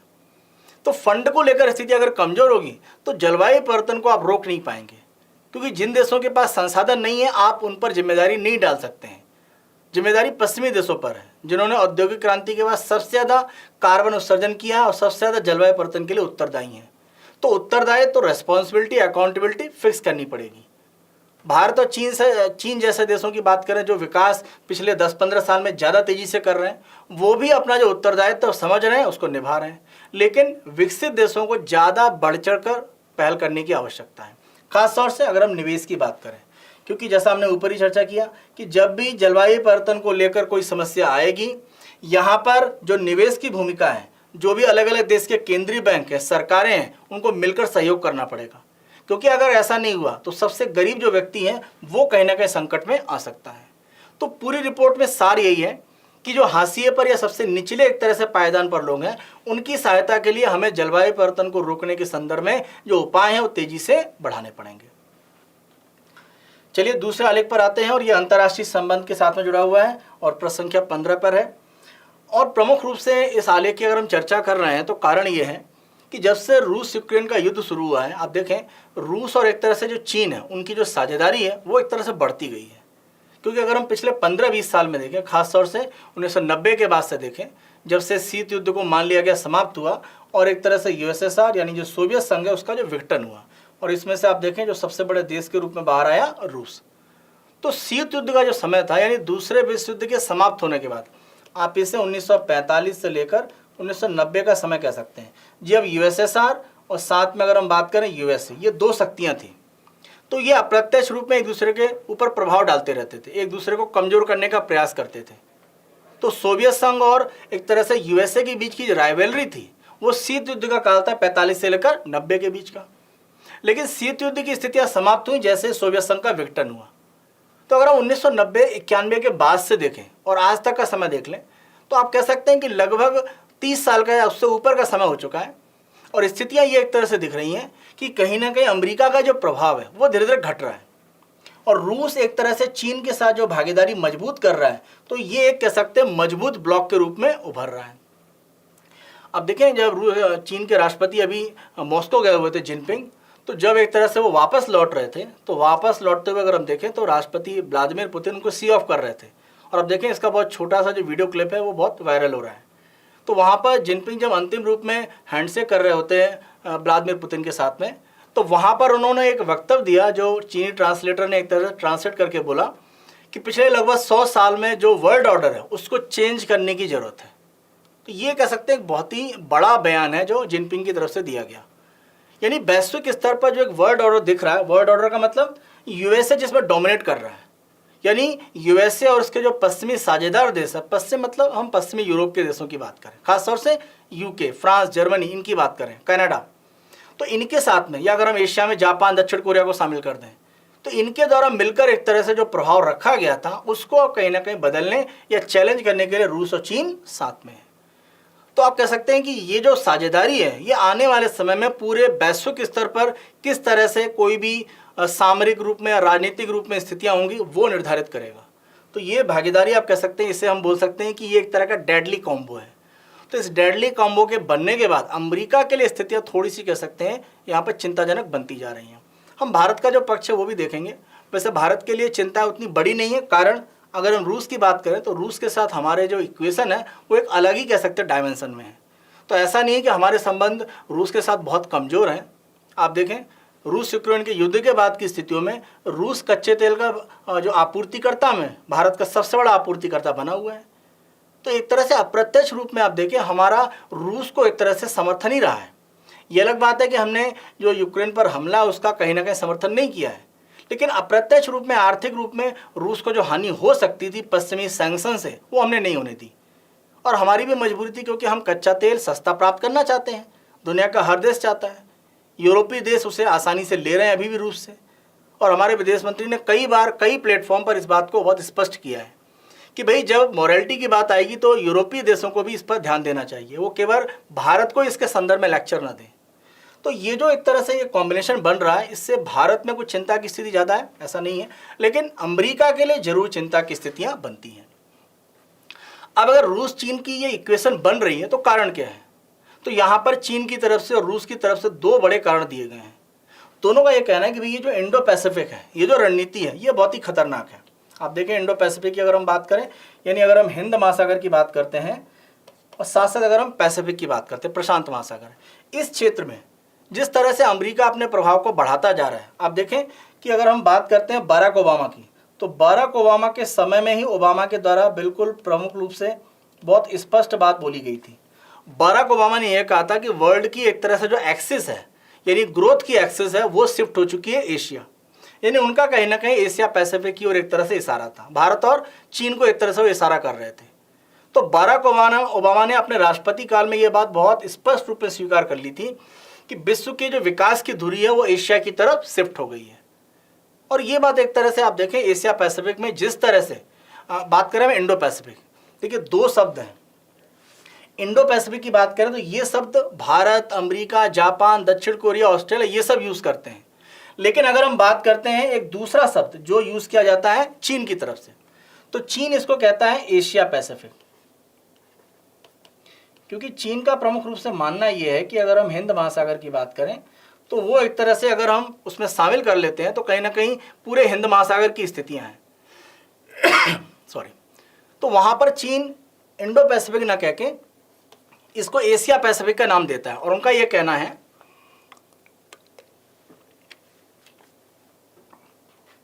कि हम एशिया प्रशांत का जो क्षेत्र है वहाँ पर स्थितियों को एक तरह से नियंत्रित करना चाहते हैं। तो आप ध्यान रखें इंडो पैसिफिक को चीन की तरफ से एशिया पैसिफिक के नाम से भी बोला जाता है, एक ही बात है। तो हम जो चर्चा कर रहे थे कि अगर हम यहाँ पर प्रशांत महासागर की बात करें तो आप देखिए जरा, यहाँ पर चीन की तरफ से आप देखें, चीन हमेशा ताइवान को लेकर एक तरह से काफ़ी यहाँ पर संवेदनशील है। और ताइवान को जिस तरह से अमेरिका का लगातार समर्थन रहा है, अमेरिका में अगर हम देखें तो अमेरिका का जो समर्थन ताइवान को बन रहा है ये कहीं ना कहीं चीन को और ज़्यादा एक तरह से एग्रेसिव बना रहा है। क्योंकि वन चाइना की जो पॉलिसी है उसमें वो ताइवान को एक तरह से चीन का हिस्सा मानते हैं। तो ये स्थितियाँ अगर बढ़ेंगी तो कहीं ना कहीं चीन रूस के साथ आगे बढ़ेगा। तो एशिया पैसिफिक में ताइवान को अमेरिका का समर्थन, साथ साथ अगर हम देखें यहाँ पर अगर हम बात करें क्वाड जिसमें भारत शामिल है जापान और ऑस्ट्रेलिया के साथ में, या अगर हम बात करें ऑकस जिसके संदर्भ में अभी हाल फिलहाल में हम चर्चा भी कर चुके हैं, तो ऑस्ट्रेलिया, यूके साथ साथ यूएसए इन्होंने मिलकर ये जो ऑकस का समूह बनाया है, इसमें अगर हम देखें तो ऑस्ट्रेलिया को जो परमाणु पनडुब्बियां हैं वो एक तरह से प्रदान की जा रही हैं। तो ये स्थिति अगर बनेगी तो कहीं ना कहीं ऑस्ट्रेलिया आप देखें यहाँ मजबूत हो जाता है। अभी उसके पास परमाणु पनडुब्बियां नहीं है। तो अगर ऐसी स्थिति बनती है तो इस प्रशांत महासागर के क्षेत्र में, एशिया प्रशांत में कहीं ना कहीं चीन को और ज़्यादा टक्कर एक तरह से मिलेगी। तो यहाँ पर चीन का प्रमुख रूप से यही आरोप है कि भाई, साथ साथ रूस भी ये कह रहा है कि जो इंडो पैसिफिक में नीति अपनाई जा रही है उसके कारण कहीं ना कहीं चीन और रूस एक तरह से सामरिक रूप में खतरे में महसूस कर रहे हैं, ज़्यादा चीन की अगर हम बात करें। इसीलिए चीन और रूस की जो भागीदारी है उसकी आवश्यकता है। दूसरा कारण अगर हम देखें, दूसरा प्रमुख रूप से विवाद यहाँ पर यह माना जा रहा है कि जो बहुपक्षीय मंच है, जो भी मल्टीलेटरल बॉडीज़ है, कई देशों के समूह के साथ में जो संगठन है, वहाँ पर राजनीतिकरण ज़्यादा हो रहा है। जैसे G20 की अगर हम बात करें देखिए G20 के विदेश मंत्रियों का जो सम्मेलन भारत में हुआ था, वहाँ पर सम्मिलित रूप में कोई एक तरह से स्टेटमेंट जारी नहीं हो पाया, क्योंकि वहाँ पर अमेरिका या उनके जो समर्थक देश थे G20 में, उनकी कोशिश क्या थी? उनकी कोशिश ये थी कि रूस और यूक्रेन के संदर्भ में जो विवाद है उसको लेकर कोई एक तरह से फैसला दिया जाए, कोई स्टेटमेंट में बात कही जाए। लेकिन रूस और चीन ने उसका विरोध किया। तो यहाँ पर रूस और चीन का यही कहना है कि जो बहुपक्षीय मंच है, वहाँ पर बहुपक्षीय जो मुद्दे हैं उनका प्रमुख रूप से एक तरह से समाधान होना चाहिए, उनका राजनीतिकरण न किया जाए। क्योंकि अगर यूक्रेन के विवाद की बात करें तो रूस का यह कहना है कि वो उसकी सुरक्षा से जुड़ा मामला है, यानी वो रूस और यूक्रेन का एक तरह से द्विपक्षीय मामला बन जाता है। वहाँ पर G20 का दखल या इस तरह के समूह का जो दखल है या उसका उपयोग करना वो गलत है। तो G20 को लेकर जो स्थिति बनी उसने भी कहीं ना कहीं चीन रूस को काफ़ी एक तरह से यहाँ कह सकते हैं कि चिंता में डाला, और ये कारण है कि वो आपस में और ज़्यादा नज़दीक आ रहे हैं। तो ये दो मुद्दे हैं जिनको लेकर एक तरह से दोनों आपस में मिल रहे हैं। अब जो यहाँ पर दौरा हुआ है जिनपिंग का मॉस्को में, और इस दौरे के बाद सहयोग के लिए क्या क्षेत्र निकल के आ रहे हैं, जरा उनको देखते हैं। उसमें कुछ भारत का बिंदु बनेगा, वो भी हम साथ साथ चर्चा करेंगे। जैसे नाटो का एशिया प्रशांत में विस्तार। देखिए यहाँ पर एक तरह से ये आरोप लगाया जा रहा है चीन की तरफ से और रूस की तरफ से कि नाटो का एशिया पैसिफिक की तरफ एक विस्तार किया जा रहा है। क्योंकि आप देखें, अगर हम यूके की बात करें, यूएसए की बात करें, तो ये क्या है? ये नाटो के एक तरह के साझेदार देश हैं। यूएसए तो मान लीजिए नाटो का प्रमुख रूप से फाउंडर ही है। तो ऑकस अगर बनाया जाता है तो ऑकस समूह में ऑस्ट्रेलिया शामिल है। तो आप देखें नाटो अपने प्रभाव को पैसिफिक ओशन में भी बढ़ाने का प्रयास कर रहा है। और आप देखें रूस यूक्रेन के विवाद की जड़ क्या है? जड़ यही है कि रूस ये कह रहा है कि भाई नाटो में यूक्रेन को ना शामिल किया जाए, क्योंकि अगर शामिल होगा तो ऐसा होगा कि रूस की जो सीमा है, रूस की लगती हुई जो सीमा है, उसके साथ में नाटो के देश आ जाएंगे। और रूस ये बिल्कुल नहीं चाहता है। रूस ये चाहता है कि नाटो के जो देश हैं वो उसकी सीमा से दूर रहें, यानी जो उसके बॉर्डर वाले देश हैं उन देशों को नाटो में शामिल ना किया जाए। एक सीधा सा कह सकते हैं उसका इक्वेशन है। लेकिन जिस तरह से यूक्रेन को शामिल करने का प्रयास किया गया, यूक्रेन कह रहा है शामिल होने को लेकर, तो कहीं ना कहीं ये रूस को एक तरह से पसंद नहीं है, क्योंकि नाटो अगर उसकी सीमा पर आएगा उसकी सुरक्षा को लेकर खतरा है। तो ये आरोप है कि भाई नाटो एशिया प्रशांत की ओर अपने आप को एक्सपेंड कर रहा है। अगर ऐसा होगा तो रूस और चीन की भागीदारी बढ़ेगी। दूसरा, शीत युद्ध की मानसिकता। ये आरोप अमेरिका पर लगाए जा रहे हैं कि वो अभी भी एक तरह से कोल्ड वॉर की जो कंडीशन है उसको लेकर काम कर रहा है। यानी अगर 1945 से 1990 में देखें, जहाँ पर सोवियत संघ और अमेरिका एक दूसरे के विरोध में कुछ ना कुछ करते रहते थे, तो यहाँ पर इसी तरह की मानसिकता का आरोप अमेरिका पर अभी भी लग रहा है कि वो हमेशा रूस को या चीन को कमज़ोर करने के लिए कुछ साझेदारियाँ या कुछ ऐसे प्रस्ताव लाते रहते हैं जिससे उनकी सुरक्षा एक तरह से खतरे में पड़ती है। और ये शीत युद्ध के समय में किया जाता था। तो ये मानसिकता अमेरिका की कहीं ना कहीं रूस और चीन को आपस में एक ला रही है, या आपस में सहयोग के लिए एक दूसरे को साथ जोड़ रही है।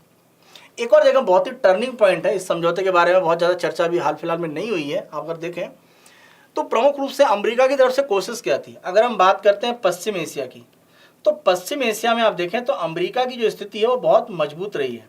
खासतौर से अमेरिकी राष्ट्रपति जिमी कार्टर के समय से ही इसके लिए प्रयास किया गया। अगर हम 1978-1980 के बाद देखें, क्योंकि ये वही समय था जब ईरान में एक तरह से क्रांति हुई और अमेरिका का प्रभाव ईरान से बिल्कुल समाप्त हो गया।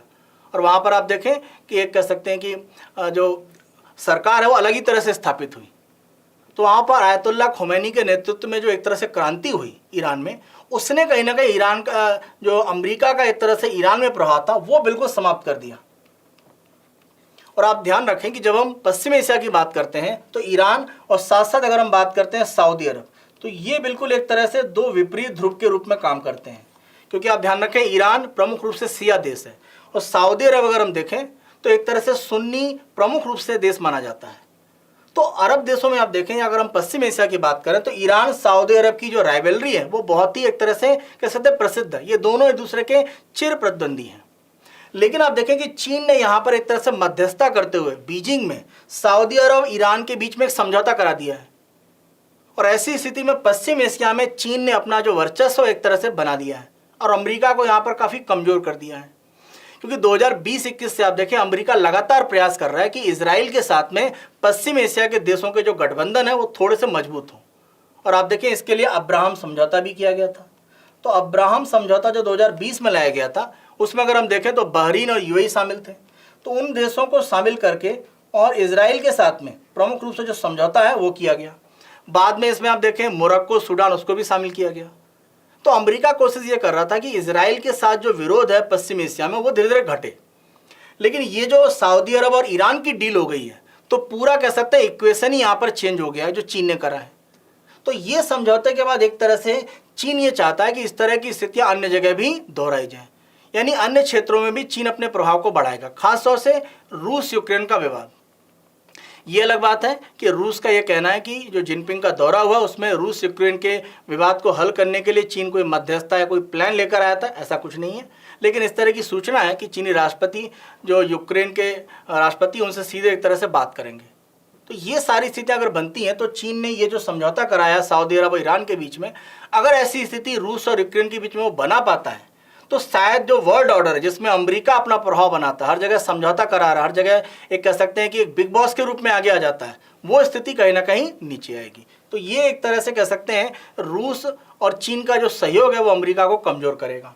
साथ साथ अगर हम बहुपक्षीय सहयोग की बात करें तो कोशिश है कि जैसे अगर हम बात करते हैं एक संगठन ब्रिक्स, तो वहाँ पर जो देश हैं आपस में सहयोग करेंगे, क्योंकि ब्रिक्स में आप देखें रूस भी है, चीन भी है, ब्राज़ील है, साउथ अफ्रीका है, भारत भी है। तो ब्रिक्स जैसे जो प्लेटफॉर्म है वहाँ पर सहयोग को बढ़ाने की बात है। साथ साथ एक दूसरे की संप्रभुता और क्षेत्रीय अखंडता को समर्थन दिया जाएगा।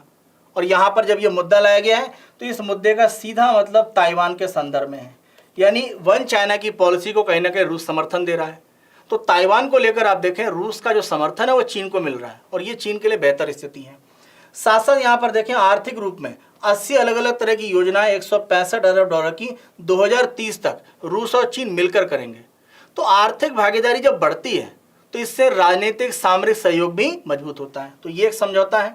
साथ साथ अगर हम देखें तो रूस बड़े पैमाने पर चीन को LNG, कोयला और बिजली सहित तेल और प्राकृतिक गैस की आपूर्ति करता है और ये कहा जा रहा है कि 2030 तक 98 बिलियन क्यूबिक मीटर तक, या अगर हम बात करें साथ साथ 100 मिलियन टन जो तरलीकृत प्राकृतिक गैस है उसकी आपूर्ति करेगा।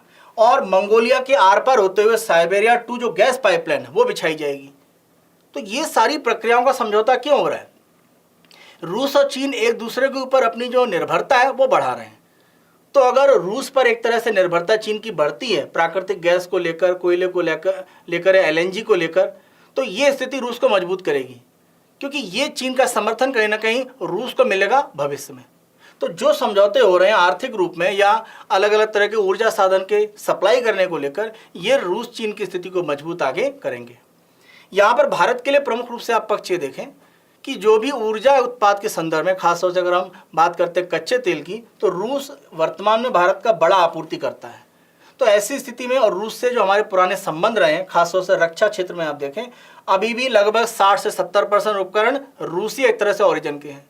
तो हमें कह सकते हैं बहुत ऐसी समस्याएं नहीं हैं और रूस के साथ हमारे जो हित हैं वो कहीं ना कहीं आपस में एक तरह से जुड़ते ही हैं।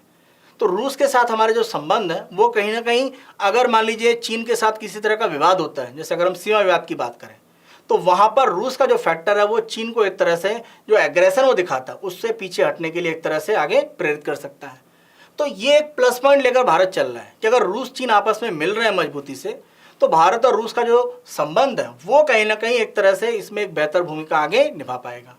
तो भारत के लिए वर्तमान में ऐसी चिंता की स्थिति नहीं है, लेकिन USA के नेतृत्व में जो एक वर्ल्ड ऑर्डर दिखाई पड़ता है, जो उसकी एक कह सकते हैं सुप्रीमेसी दिखाई पड़ती है, ये दोनों जो रूस और चीन मिल रहे हैं कहीं ना कहीं ये भागीदारी अमेरिका को ज़्यादा चैलेंज है।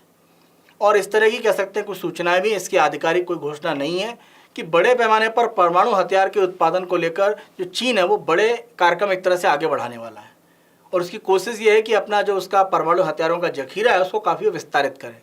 क्योंकि अगर हम अमेरिका और रूस के तुलना में देखें, जिनके पास 5-6 हज़ार के आसपास माने जाते हैं कि वॉरेट्स हैं परमाणु हथियार के संदर्भ में, उसमें अगर हम देखें तो चीन काफ़ी पीछे है। तो वहाँ पर एक तरह से वो बढ़त बनाना चाहता है। तो ये साझेदारी अगर परमाणु हथियारों को लेकर चीन को ज़्यादा आगे बढ़ाती है तो वो हमारे लिए एक चिंता का विषय जरूर हो सकता है, क्योंकि वो हमारी सुरक्षा के साथ में एक तरह से जुड़ा हुआ है। लेकिन रूस के साथ हमारी जो भागीदारी है उस आधार पर हम देखें तो हमारे लिए समस्या उतने बड़े पैमाने पर नहीं है। चलिए तीसरा बड़ा आलेख यहाँ पर देख लेते हैं और ये एक तरह से हमारा टीबी के संदर्भ में है। यानी अगर हम क्षय रोग की बात करें तो ट्यूबरकुलोसिस को किस तरह से समाप्त किया जाए उसके संदर्भ में आप देखें यहाँ पर एक खाका कह सकते हैं, ब्लूप्रिंट है, या कह सकते हैं भविष्य की जो एक कह सकते हैं कि दिशा निर्देश है, क्या एक गाइडलाइन हो सकती है या क्या हमारे कदम होते हैं, उसके संदर्भ में यहाँ पर आर्टिकल में बताया गया है। और 3 बड़े क्षेत्र हैं जहाँ पर काम करने की जरूरत है, तो वही हम चर्चा करेंगे। लेकिन सबसे पहले देख लेते हैं कि वैश्विक स्तर पर टीबी के संदर्भ में स्थितियाँ क्या हैं। जैसे अगर हम 2020 का आंकड़ा देखें तो यहाँ पर आप ध्यान रखें, वैश्विक स्तर पर 10 अगर हम देशों की बात करते हैं, ये जो दिए गए हैं, ये 90% जो भी एक तरह से वैश्विक स्तर पर जो टीबी के मामलों में एक कमी आई है उसके लिए उत्तरदायी हैं। इसमें आप देखें भारत सबसे ज़्यादा 41% गिरावट लाया है, साथ साथ इंडोनेशिया और फिलीपींस, क्योंकि यही देश है जहाँ पर टीबी के मामले भी एक तरह सबसे ज़्यादा हैं। और साथ साथ अगर हम 2021 में देखें तो टॉप 5 में फिर से आपका इंडिया, चीन और इंडोनेशिया आ जाते हैं। तो भारत जो गिरावट ला रहा है टीबी के मामलों में, क्योंकि आप देखें वैश्विक स्तर पर टीबी के जो बड़े मामले हैं वो भारत में सबसे ज़्यादा हैं, तो वहाँ पर जो हम घटाने में काम कर रहे हैं वो ये दिखा रहा है कि हमारी एक तरह से जो कार्य करने की स्थिति है बिल्कुल सही दिशा में, लेकिन हमें प्रयास कुछ और बढ़ाने पड़ेंगे। और आंकड़ा ये भी कहता है कि 2019 में ये जो पीक था उसके बाद आप थे काफ़ी तेज़ी से गिरावट आई है, खासतौर से 2020 में कोविड के समय में। फिर मामले आप देखें थोड़े से यहाँ पर एक बढ़ते हुए स्थिति में दिख रहे हैं। कारण ये है कि कोविड में सही रूप में लोगों की पहचान करना, इलाज के संदर्भ में स्थितियाँ कमज़ोर हुई थी, क्योंकि हमारा ज़्यादा फोकस कोविड की तरफ था। लेकिन अब दोबारा उस पर एक तरह से ध्यान दिया जा रहा है, जिससे कि टीबी का जो पूर्ण रूप में उन्मूलन है उसने करने की जो स्थितियाँ हैं वो भारत में एक तरह से बन पाएँ। तो भारत आप देखें 2025 तक टीबी को पूरी तरह से उन्मूलन करना चाहता है। वैश्विक लक्ष्य अगर हम देखें तो 2030 के संदर्भ में है। तो यहाँ पर अगर हम वर्तमान स्थिति की बात करें कि वर्तमान में प्रयास किस रूप में हो रहे हैं, तो WHO ने आप देखें 1993 में टीबी को एक वैश्विक स्वास्थ्य आपातकाल की घोषणा करके बोला था। यानी स्वास्थ्य के संदर्भ में टीबी एक बड़ी समस्या है, ये बात 1993 में WHO के द्वारा एक तरह से स्वीकार की गई थी कि भाई ये जो बीमारी है ये एक स्वास्थ्य आपातकाल की स्थिति बनाती है। साथ साथ 1993 में आप देखें कि ये भी एक तरह से कहा गया था कि जो भी एक तरह से वैक्सीन है उस वैक्सीन के संदर्भ में हमें कोशिश ये करनी पड़ेगी कि जो वयस्क हैं यानी जो एडल्ट हैं वहाँ पर एक तरह से कुछ ऐसे वैक्सीन या अन्य प्रकार के हस्तक्षेप डेवलप किए जाए जिससे कि जो बीमारी है उसका इलाज किया जा सके। क्योंकि जो इसके संदर्भ में वैक्सीन है वो आप देखें तो बच्चों यानी छोटे स्तर पर ज़्यादा एक तरह से प्रभावी है। तो वयस्क को अगर मान लीजिए टीबी होता भी है तो उसमें हस्तक्षेप करने के लिए बड़े पैमाने पर 1993 में प्रयास शुरू किए गए, क्योंकि बच्चों को वैक्सीन देकर आप कह सकते हैं बचा सकते हैं। लेकिन अगर बड़ों में होता है, क्योंकि आप देखें ये एक तरह से क्या है, संक्रामक है, कम्युनिकेबल है, और माना जाता है कि अगर पोषण की स्थितियां बहुत अच्छी नहीं है यानी आपका इम्यून सिस्टम बहुत स्ट्रांग नहीं है तो आप आसानी से टीबी से ग्रसित हो सकते हैं। बहुत सारे आप देखें सेलिब्रिटी इस तरह के टीबी बीमारी से ग्रसित एक तरह से देखे गए हैं। तो ये एक तरह से ऐसी बीमारी नहीं है। ये अलग बात है कि हमारे समाज में इसको लेकर काफ़ी गलत भ्रांतियाँ फैली हुई हैं। तो टीबी एक तरह से आप देखें पोषण, बेहतर रहने की स्थितियाँ, या जहाँ पर आप रहते हैं वहाँ पर प्रकाश की स्थिति अगर बेहतर नहीं है तो आप मानकर चलिए कि टीबी होने की संभावना किसी को भी हो सकती है। तो इसीलिए जो भी कह सकते हैं कि एक हमारा लिविंग स्टैंडर्ड है, जीवन स्तर है, वहाँ पर भी जो सुधार है वो टीबी की स्थितियों को कहीं ना कहीं घटाएगा। तो 1993 से प्रमुख रूप से प्रयास भारत और वैश्विक स्तर पर बढ़ाए गए और 2030 तक टीबी को समाप्त करने के लिए प्रमुख रूप से यहाँ पर एक लक्ष्य रखा गया और ये कहा गया कि भाई हम कोशिश ये करेंगे कि हम यहाँ पर जो भी अलग अलग साधन हैं यानी सत्यापन के साधनों पर स्पष्टता पूरी तरह से नहीं है। यानी टीबी समाप्त करने को लेकर क्या प्रयास होने चाहिए, कैसे होने चाहिए, उसको लेकर अभी एक एकीकृत रास्ता नहीं है। सॉरी, ये टीबी अगर मान लीजिए हम हटाना चाहते हैं या विश्व में उन्मूलन करना चाहते हैं तो एक कोई रास्ता यानी एक कह सकते हैं एकीकृत पहल वो वैश्विक स्तर पर उतनी ज़्यादा नहीं है। अलग अलग देश WHO के द्वारा जो प्रयास है उसमें सहयोग जरूर कर रहे हैं लेकिन उनका अपना अपना रास्ता है। तो आर्टिकल में यही कहा जा रहा है कि भाई आपको एकीकृत पहल के रूप में काम करना पड़ेगा। और आप देखें इसके संदर्भ में जो ग्लोबल फंड है वो 2001 में बनाने के लिए सबसे पहले जापान के ओकिनावा में G7 की जो बैठक हुई थी वहाँ पर विचार किया गया और आगे चलकर आप देखें 2003 से ये ग्लोबल फंड शुरू हुआ जिसके माध्यम से कोशिश ये की गई कि एड्स, टीबी और मलेरिया इसके उन्मूलन के लिए एक तरह से काम किया जाएगा।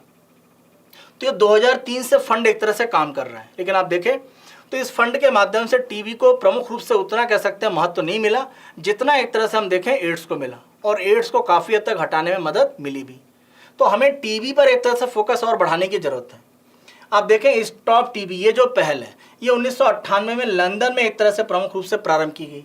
इसके माध्यम से कोशिश क्या थी कि जो भी टीबी के वैश्विक मामले हैं जिनमें तेजी से एक वृद्धि देखी गई, उसको रोकने के लिए स्टॉप टीबी पहल के द्वारा काम किया जाता है। और इसके जो बोर्ड की बैठक है, अगर आप देखें तो इसके बोर्ड की बैठक इसी, अगर हम 24 मार्च की बात करें जो विश्व टीबी दिवस के रूप में भी है, यानी अगर हम कल की बात करें तो इसकी जो बैठक है वो वाराणसी में आयोजित की जा रही है। तो यहाँ पर हम ये ध्यान रखें कि ये जो बैठक आयोजित हो रही है वाराणसी में स्टॉप टीबी बोर्ड की, इसके माध्यम से टीबी उन्मूलन को 2030 तक करने के लिए जो एक ब्लूप्रिंट या रास्ता है वो तैयार करने का प्रयास है। और यहाँ पर हम देखें तो आर्टिकल में ये कहा गया है कि 3 ऐसे क्षेत्र हैं जहाँ पर हमें काम करने की जरूरत है अगर हम 2030 तक टीबी का उन्मूलन करना चाहते हैं। तो सबसे महत्वपूर्ण यही है कि ये 3 क्षेत्र हैं कौन से।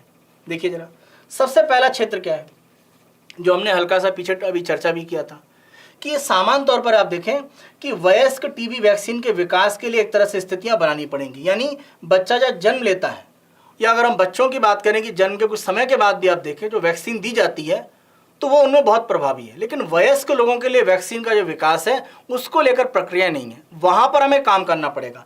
तो पहला यही प्रभाव हमें देखना पड़ेगा कि वयस्क में जो भी एक तरह से टीबी के मामले हैं उनके लिए वैक्सीन जैसा कुछ विकास क्या किया जा सकता है। और कोविड-19 में जितना तेजी से वैक्सीन डेवलप किया गया है बहुत कम समय के अंदर, ये आदर्श रूप में है कि अगर हम उसको एक तरह से देख कर चलें तो हम बिल्कुल इस तरह का काम कर सकते हैं। तो ये पहल हमें बढ़ानी पड़ेगी, क्योंकि जो हमारी वैक्सीन है टीबी के संदर्भ में लगभग 100 वर्ष पुरानी हो रही है। तो हमें वयस्कों के लिए वैक्सीन विकास पर ध्यान देना पड़ेगा, क्योंकि ये ऐसा बड़ा क्षेत्र है जहाँ पर बीमारी का ज़्यादा प्रभाव देखा जा रहा है। तो पहला काम ये है।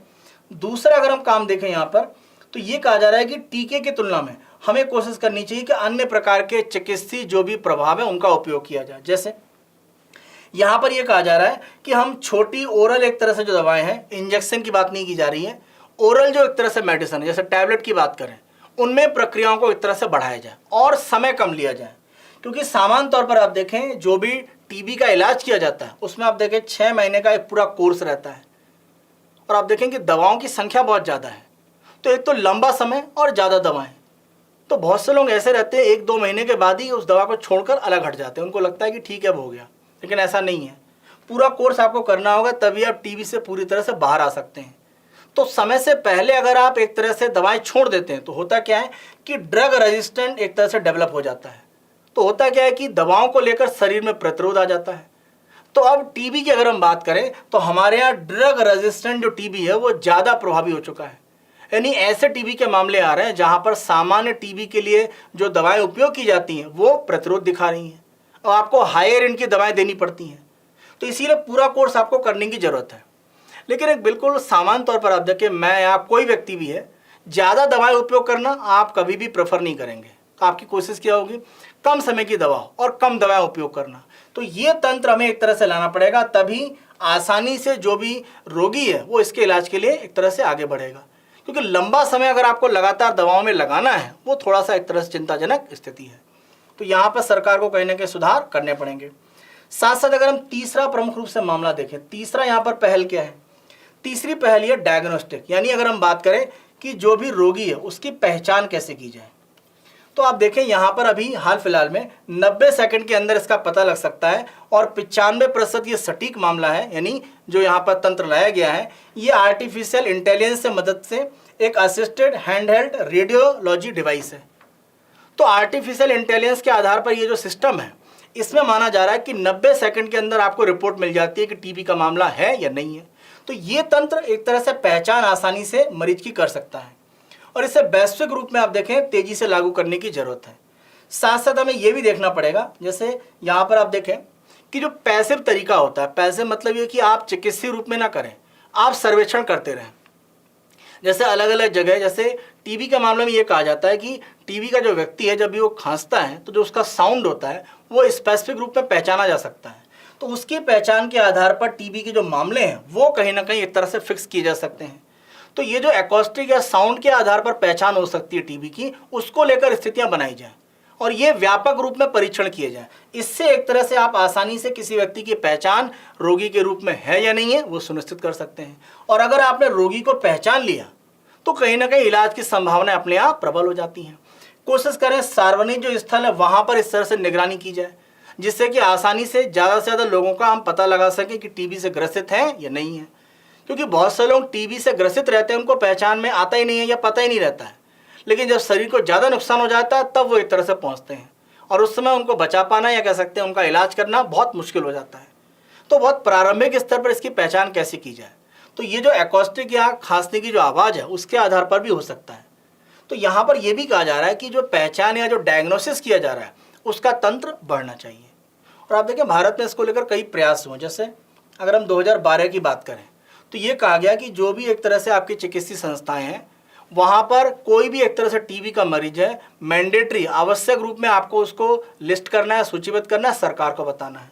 इसी तरह से अगर हम 2015 में देखें तो सरकार ने जितने भी लैब हैं उनको आवश्यक रूप में अधिकृत कर दिया कि टीबी का कोई भी आपके पास सैंपल आया हुआ है, आपने उसे प्रूव किया, सरकार को आप बताइए, यानी हम व्यक्ति की पहचान करें।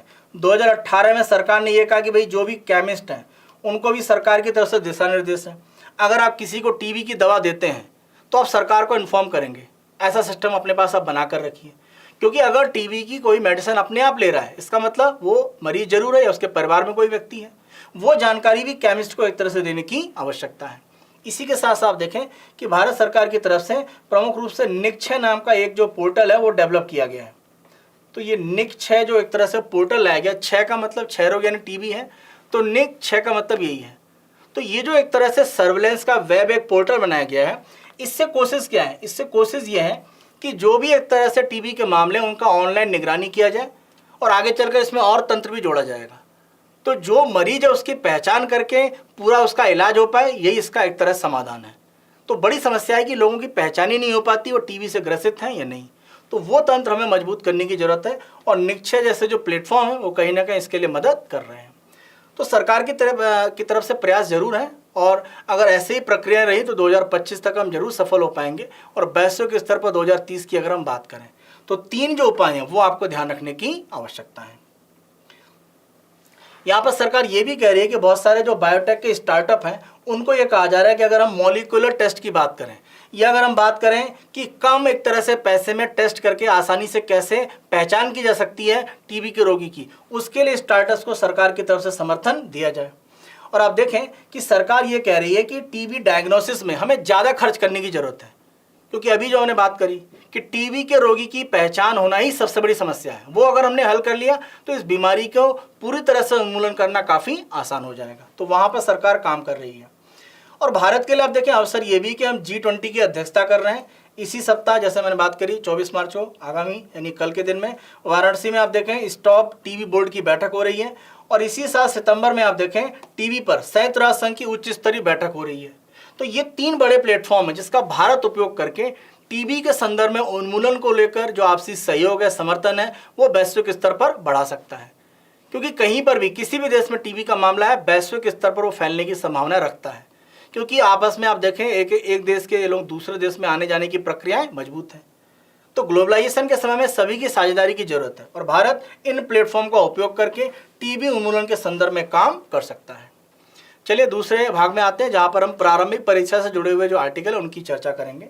और पहला अगर हम आलेख देखें तो ये एक तरह का युद्ध अभ्यास है और युद्ध अभ्यास जब भी होते हैं किस जगह पर होते हैं, कौन सा देश शामिल है, मल्टीलेटरल है, बाईलेटरल है, वो आपको पता होना चाहिए क्योंकि इस तरह के प्रश्न आपसे पूछे गए हैं। तो यहाँ पर अगर हम वर्तमान में जो एक्सरसाइज है इसको अगर हम देखें तो कोबरा वॉरियर के नाम से है। तो ये एक तरह से कहाँ यूके में एक तरह से हुई है और अब यहाँ पर देखें तो भारतीय वायुसेना ने एक तरह से इसमें भाग लिया है और यहाँ पर भारतीय वायुसेना के जो मिराज 2000 एयरक्राफ्ट हैं उन्होंने भाग लिया है। तो मिराज 2000 जो एयरक्राफ्ट है भारत के फाइटर प्लेन उन्होंने भाग लिया है। यहाँ पर आप ये ध्यान रखें कि भारत ने ये जो एक तरह से भागीदारी करी है इसमें साथ साथ यूके के साथ आप देखें तो भारत है और यूके में तो आयोजित हो रहा है, Finland, Sweden, south Africa, Saudi Arabia, US और सिंगापुर साथ में शामिल है। एक महत्वपूर्ण बात आपको ध्यान रखनी है कि फिनलैंड, भारत और सऊदी अरब पहली बार इसमें शामिल हो रहे हैं और भारत की कोशिश ये थी कि भारत का जो LCA है मतलब लाइट कॉम्बैट एयरक्राफ्ट तेजस उसको यहाँ पर शामिल किया जाए, लेकिन आप देखें तो यहाँ पर एक तरह से ये स्थिति अभी पूरी तरह से नहीं हो पाई, लेकिन कोशिश भारत की थी कि तेजस को भी यहाँ पर शामिल किया जाए। आप ये भी एक तरह से ध्यान रखें कि ये जो एक्सरसाइज की गई है इसका उद्देश्य क्या है। देखिए जो पश्चिमी देश है, क्योंकि इसमें आप देखें प्रमुख रूप से पश्चिमी देश हैं, साथ साथ अगर हम देखें तो यहाँ पर सिंगापुर और अगर हम सऊदी अरब की बात करें तो एक तरह से आप देखें कि यूके या अमेरिका के समर्थक जो देश हैं उनका एक समूह है। तो उनके साथ जब भी हम इस तरह का युद्धाभ्यास करते हैं तो वैश्विक रूप में हमारी जो भागीदारी है वो कहीं ना कहीं एक तरह से सिद्ध होती है। तो इस एक्सरसाइज के माध्यम से वैश्विक रूप में भारतीय वायुसेना अलग अलग देशों के साथ compete करने की स्थिति में है, प्रतिस्पर्धी रूप में तैयार है कि नहीं है, उसकी प्रमुख रूप से एक तरह से जांच की जाती है। तो युद्ध अभ्यास जो कोबरा वॉरियर है काफ़ी महत्वपूर्ण है, क्योंकि हम यहाँ पर देखें तो हम फिनलैंड और सऊदी अरब के साथ पहली बार ऐसे देश बन रहे हैं जो इस एक्सरसाइज में भाग ले रहे हैं। तो इसे आप ध्यान रखिएगा। अगला आलेख देखें तो ये चंद्रयान 3 के संदर्भ में जो घोषणा की जा रही है, और चंद्रयान 3 साथ साथ अगर हम बात करते हैं भारत का जो पहला एक तरह से सोलर मिशन है, यानी सूर्य के लिए जो भारत का पहला मिशन है आदित्य L1, इन दोनों के संदर्भ में इसरो की तरफ से घोषणा की जा रही है कि 2023 का जो मध्य है, मई जून का समय है, उसके आसपास इसको लॉन्च किया जा सकता है। खास तौर से अगर हम चंद्रयान 3 की बात करें, क्योंकि आप ध्यान रखें चंद्रयान 3 भारत के लिए काफ़ी एम्बिशियस हो जाता है, बहुत ही महत्वाकांक्षी परियोजना है, क्योंकि 2008 में भारत ने जब एक तरह से अपना पहला मिशन यानी अगर हम बात करते हैं चंद्रयान फर्स्ट को लॉन्च किया था। जो चंद्रयान अगर हम फर्स्ट की बात करें तो इसका जो लॉन्च करने का एक तरह से उद्देश्य था, हम ये चाह रहे थे कि भारत कहीं ना कहीं ऐसी कैपेबिलिटी प्राप्त कर लें कि हम एक तरह से चंद्रयान को एक तरह से लॉन्च करके हम ये चाह रहे थे कि वैश्विक स्तर पर जो एक तरह से अमेरिका या पश्चिमी देशों के पास ही क्षमता है कि चंद्रमा के चारों ओर एक तरह से एक ऑर्बिटर जो उसके चक्कर लगा सकता है, वो हमने यहाँ पर एक तरह से भेजा। तो चंद्रयान फर्स्ट 2008 में जो लाया गया था, मान लीजिए अगर ये चंद्रमा है तो इसके चारों ओर एक तरह से चक्कर लगाने वाला एक ऑर्बिटर हमने एक तरह से यहाँ पर भेजा था। और इसी के साथ साथ देखें इसमें एक इम्पैक्टर भी था, यानी एक ऐसा उपकरण था जिसने चंद्रमा पर जाकर लैंडिंग भी किया। वो चाहे कह सकते हैं कि आपका डिस्ट्रक्शन वाला था, खत्म हो गया, लेकिन हमने इम्पैक्ट भी करके दिखाया। तो इम्पैक्टर और एक ऑर्बिटर ये 2008 में था। जब 2019 में हमने अपना दूसरा मिशन किया यानी चंद्रयान 2 की अगर हम बात करें तो आप देखें बहुत ही कह सकते हैं इसके बारे में एक सरकार की तरफ से बहुत प्रयास था कि ये सफल रहे, पूर्णतः काफ़ी हद तक सफल रहा, लेकिन अंतिम समय में जाकर इसमें एक विफलता हुई। क्योंकि यहाँ पर आप देखें ऑर्बिटर के साथ में स्थिति क्या थी कि हमने एक लैंडर की बात करी, यानी चंद्रमा की सतह पर विक्रम नाम का जो लैंडर है वो एक तरह से वहाँ पर सॉफ्ट लैंडिंग करेगा, और सॉफ्ट लैंडिंग करने के बाद चंद्रमा पर इसमें से एक रोवर यानी एक रोबोटिक भाग कह सकते हैं जो चंद्रमा पर अलग अलग तरह का अध्ययन करता है। नाम क्या था उसका? प्रज्ञान। तो लैंडर विक्रम और प्रज्ञान अगर हम बात करें रोवर, उसको हम यहाँ पर लाना चाहते थे, यानी चंद्रमा पर स्थापित करना चाहते थे, लेकिन ये पूर्ण तरह से सफल नहीं हुआ क्योंकि सॉफ्ट लैंडिंग नहीं हुई और टकराती एक तरह से सामान्य तौर पर वो नष्ट हो गया। तो ये जो हमारा चंद्रयान 3 मिशन है, इसमें उद्देश्य क्या है? इसमें उद्देश्य ये है कि लैंडर और रोवर का ये जो कॉन्सेप्ट है जो 2019 में हम सफलतापूर्वक नहीं कर पाए, उसको हम यहाँ पर कर पाएँ।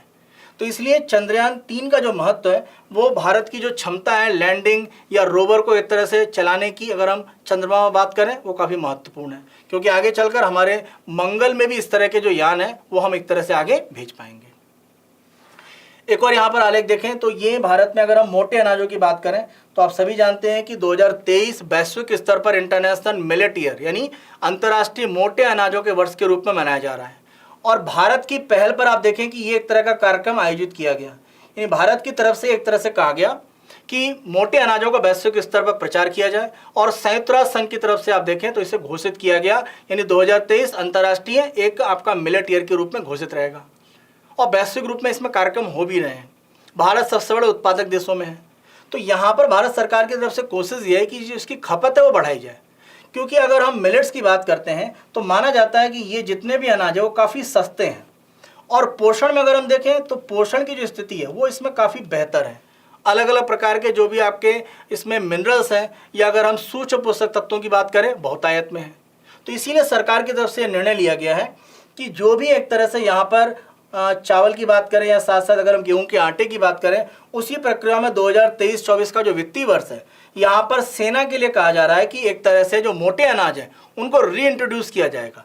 यानी आप देखें सामान्य तौर पर माना जाता है कि एक तरह से 70-80 या 60-70 के दशक में आप देखें गेहूं का एक तरह से जो आटा है उसको रिप्लेस कर दिया गया था, मोटे अनाज यानी कम कर दिए गए थे और गेहूं का आटा आ गया था। तो अब सरकार यहाँ पर मोटे अनाजों को, अगर हम रागी ज्वार बाजरे की बात करें, उसको फिर से सेना में राशन में एक तरह से देने का काम करेगी। तो आप कह सकते हैं कि 50 वर्ष के बाद एक तरह से ये प्रक्रिया होने वाली है। तो ये मोटे अनाज के लिए कह सकते हैं बाजार एक तरह से बनाएगा, क्योंकि खपत होगी तो जो किसान है वो कहीं ना कहीं उत्पादन करने के लिए प्रेरित होंगे। साथ साथ आप देखें जो CSD कैंटीन यानी कैंटीन स्टोर डिपार्टमेंट, उनके माध्यम से आप देखें इसको बेचने की प्रक्रिया भी की जाएंगी। साथ साथ एक तरह से अलग से इसके शॉपिंग कॉम्प्लेक्स जो है CSD के साथ में, वहाँ पर भी इसके वितरण करने या इसके जो व्यापारिक स्थिति है वो आगे बढ़ाई जाएंगी। तो सेना में ये जो कह सकते हैं मोटे अनाजों का पोषण है वो देने के लिए सरकार की तरफ से घोषणा की गई है। तो आप ये भी कह सकते हैं कि मोटे अनाज को भारत में और प्रचारित करने के लिए सरकार की तरफ से ये एक महत्वपूर्ण पहल है। अगले आलेख को देखते हैं और ये एक तरह से एबेल पुरस्कार के संदर्भ में है। और आप देखें अगर हम नोबेल पुरस्कारों की बात करते हैं तो गणित के क्षेत्र में जो एबेल पुरस्कार है उसको एक तरह से नोबेल पुरस्कार माना जाता है। किसमें? गणित के क्षेत्र में। आप देखें 2003 में इसको शुरू किया गया था और नॉर्वे के नील्स एबेल नाम के एक जो गणितज्ञ थे उनकी याद में एक तरह से इसे शुरू किया गया। और नॉर्वे की सरकार के द्वारा अगर हम देखें तो प्रमुख रूप से ये दिया जाता है, वार्षिक रूप में दिया जाता है, ये आप ध्यान रखें। और यहाँ पर यह भी आप ध्यान रखें कि अर्जेंटीनी अमेरिकी यानी एक तरह से अर्जेंटीना मूल के अमेरिका के जो नागरिक हैं यानी लुइस कैफरेली, उनको एक तरह से दिया गया। और किस कारण से दिया गया है वो महत्वपूर्ण है। कारण है उन्होंने जो पार्शियल डिफरेंशिएशन के लिए जो यानी पार्शियल डिफरेंशिएशन के संदर्भ में जो इक्वेशंस है उनमें जो काम किया है उसके संदर्भ में उसके योगदान को कहीं ना कहीं देखने के लिए या उन्होंने जो योगदान दिया है उसके लिए प्रमुख रूप से यहाँ पर उनको ये पुरस्कार दिया गया है। तो पार्शियल डिफरेंशियल इक्वेशंस, इनको आप ध्यान रखें, जिसके लिए प्रमुख रूप से अर्जेंटीना मूल के अमेरिकी जो नागरिक हैं यानी लुइस कैफरेली, उनको एबेल पुरस्कार दिया गया है। और ये वार्षिक रूप में है। यहाँ पर आप देखें लगभग 7.5 मिलियन क्रोनर जो एक तरह से नॉर्वे की वहाँ पर मुद्रा के रूप में है वो एक तरह से यहाँ पर दिया जाता है पुरस्कार राशि। ये भी आप ध्यान रखें प्रमुख रूप से कि ये जो एक तरह से पार्शियल डिफरेंशियल इक्वेशन है, माना जाता है कि जो भी एक तरह से पानी का प्रवाह है या साथ साथ जनसंख्या वृद्धि है, इसी के साथ साथ इंजीनियरिंग, फिजिक्स, इकोनॉमिक्स और बायोलॉजी हर जगह इसका बड़े पैमाने पर उपयोग रहता है। तो इसमें कह सकते हैं जो काम है वो कई क्षेत्रों को प्रभावित करता है और इसीलिए इस क्षेत्र में काम करने के लिए अर्जेंटीनाई मूल के जो अमेरिकी नागरिक हैं उनको एबेल पुरस्कार दिया गया है। वार्षिक रूप में रहता है, आप ध्यान रखें। अंतिम समाचार देख लेते हैं और ये फिर से चीन के संदर्भ में जुड़ा हुआ है। और यहाँ पर चीन की तरफ से अगर हम देखें तो सोलोमन द्वीप में प्रमुख रूप से अपनी उपस्थिति को मजबूत करने के लिए उन्होंने एक बंदरगाह के विकास को लेकर सोलोमन द्वीप के साथ में डील करी है। और आप इसकी स्थिति देखिए, ये दक्षिणी प्रशांत महासागर में एक तरह से है और आप देखें ऑस्ट्रेलिया के बहुत नज़दीक है। साथ साथ अगर हम देखें तो ये प्रमुख रूप से जो चीन का हिस्सा उससे बहुत दूर नहीं है। तो आप कह सकते हैं कहीं ना कहीं जो ऑस्ट्रेलिया के माध्यम से या जापान के माध्यम से, दक्षिण कोरिया के माध्यम से या भारत के साथ क्वाड में सहयोग करके प्रशांत महासागर में अमेरिका अपने आप को मजबूत कर रहा है इंडो पैसिफिक में, उसके जवाबी कार्रवाई में सोलोमन द्वीप पर कहीं ना कहीं चीन अपने प्रभाव को बढ़ा रहा है। और आप देखिए यहाँ पर ये जो डील है इसमें एक तरह से कोशिश ये की जा रही है कि जो विकास किया जाएगा बंदरगाह का, ये प्रमुख रूप से अगर हम बात करें तो होनेरा पोर्ट है जिसको विकसित किया जाएगा। तो ये जो होनेरा पोर्ट है सोलोमन द्वीप में, इसका विकास किया जाएगा और इसके लिए $170 मिलियन का जो प्रोजेक्ट है वो यहाँ पर एक तरह से लाया गया है। तो चीन की तरफ से आप देखें प्रयास यही है कि 2022 में अगर हम देखें तो यहाँ पर चीन ने एक तरह से एक सिक्योरिटी एग्रीमेंट किया था सोलोमन द्वीप के साथ में, जिसको सोलोमन द्वीप नकारता है, लेकिन कहीं ना कहीं वहाँ पर एक नेवल बेस बनाने को लेकर प्रक्रिया हो रही हैं। चीन और सोलोमन द्वीप दोनों मना करते हैं, लेकिन ऐसा हो रहा है, इस तरह की प्रक्रियाएं चल रही हैं, ऐसा अमेरिका का आरोप है। तो ये आगे चलकर एक नेवल बेस भी बन सकता है।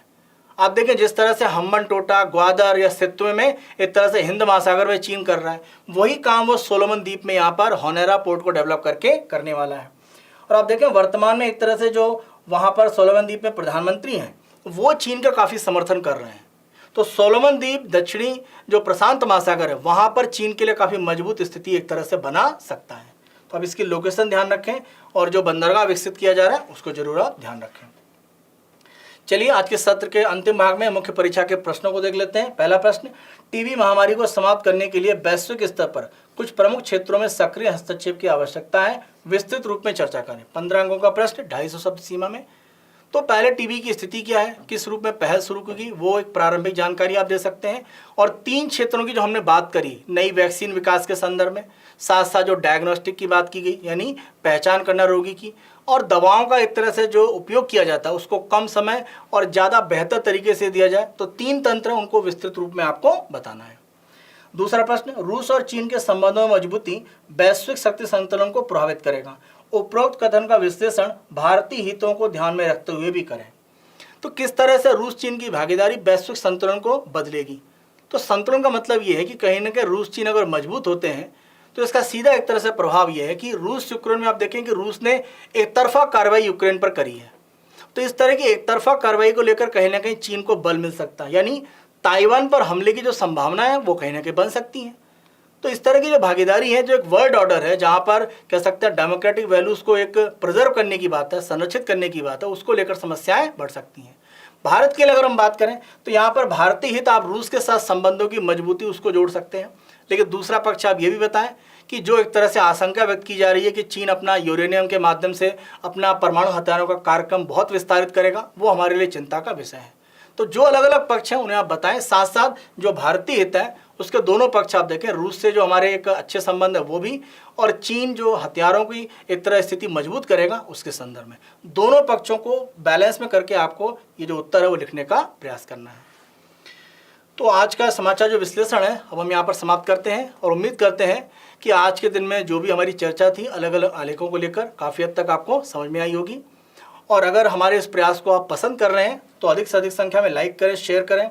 और अभी तक अगर आपने हमारे चैनल को सब्सक्राइब नहीं करा है, वैसे मैं उम्मीद करूंगा कि आप सभी ने इसे सब्सक्राइब कर रखा है, नहीं किया है तो स्वयं भी कर लें और अपने जो भी साथी अभ्यर्थी हैं उनको भी इसके संदर्भ में सूचना दें।